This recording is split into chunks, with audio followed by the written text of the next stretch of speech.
Hello and welcome. In today's video, we are talking about the top 5 tips on how to create an effective business plan. Now, this is episode number 2 on how to create a business plan. This is results-oriented preparation where early preparation equals excellent results. Thank you for tuning in. Please help the channel grow, like, share the videos, and subscribe if you have not yet subscribed. Thank you so much to our first-time viewers. Please do consider subscription to the channel. Now, if you did not watch the first video, I'll link it down below on what a business plan is and why it is important. Make sure after watching this to go back and review that video. Now, we are talking about the top 5 tips. Number 1 is be simple and focused. Now, you want to make sure that the people who are going through your business plan, whether reading it, reviewing it, whatever the case might be, will find it as a document that is easy to understand, easy to follow your line of thought, easy to see how your idea is a profitable idea, how your idea can be sustained over time. Now, you might want to impress by putting a lot of language and jargon, which is business language, to show that you are knowledgeable in business. But in this case, this might work to your disadvantage in the sense that if a document is not simple to understand, it is difficult to focus on exactly what the key issues are. Remember, what you want to communicate is what your idea is, whether it is profitable, whether it is sustainable over a given period of time. So therefore, the language must be clear to communicate those key features of your business plan. Number 2 is tailor it to your audience. Now, obviously, when you are writing the business plan, you are creating it with a particular audience in mind. It could be an investor, it could be a financial institution, it could be other stakeholders, or whatever or whoever the case they may be. The document must make sure that it communicates to what these people are looking for. For instance, let's say you are pitching to a prospective partner whom you want to bring on board to partner with you in a particular enterprise, or maybe you want to merge with another business on another particular project.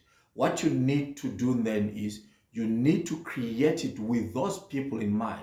What is it that they're looking for in a business plan? What kind of information needs? What kind of data must you present in that particular plan to convince them to accept that your idea is a profitable idea and is also sustainable over a given period of time? For this is very important. You need to communicate its profitability and its sustainability. Number 3, be realistic and optimistic. Now, it's difficult sometimes to strike the balance between being realistic and also optimistic, because if you are realistic, you are making sure that you are putting figures, you are putting data, information that shows that it is achievable.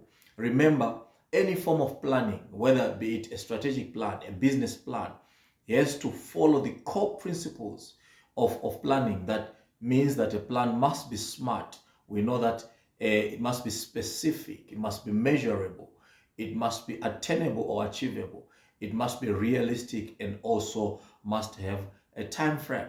So therefore, in the part of being realistic, are you compromising on your optimism when you're being realistic, or are you being too optimistic? Are you overselling the idea, thereby making your business plan unrealistic? So there has to be a proper balance. As much as you want to be realistic, you also want to be optimistic. In this, you are considering, do you have the capacity, the ability, the resources, the know-how to make this idea profitable and also sustainable over a given period of time? So therefore, it is quite significant to make sure that there is a balance between being realistic and optimistic. Number 4, update the business plan regularly as the situation change. Now, it has to be adaptable to the current market conditions. Now, market conditions will change. Maybe you wrote it last month. This month, things would have changed. Pricing, which will affect your costing and stuff like that. So you need to go back and make sure that you adapt that particular business plan to current circumstances in your business environment. And number 5 is use online tools as well as templates to streamline your creation process. Now, remember, we want to make sure that our business plan looks as professional as possible without really breaking the bank. So, as such, you need to make sure that when someone looks at it has that professional feel, and it has the kind of texture, and it looks the part. It can compete with others that have hired agents and other consultants to create the business plan for them. So make sure that you use these online tools. I will make sure that I leave down below some templates and other examples of business plans that I've created, so that you can see for yourself some of these tips put into practice, and that this will help you to create your very own professional business plan.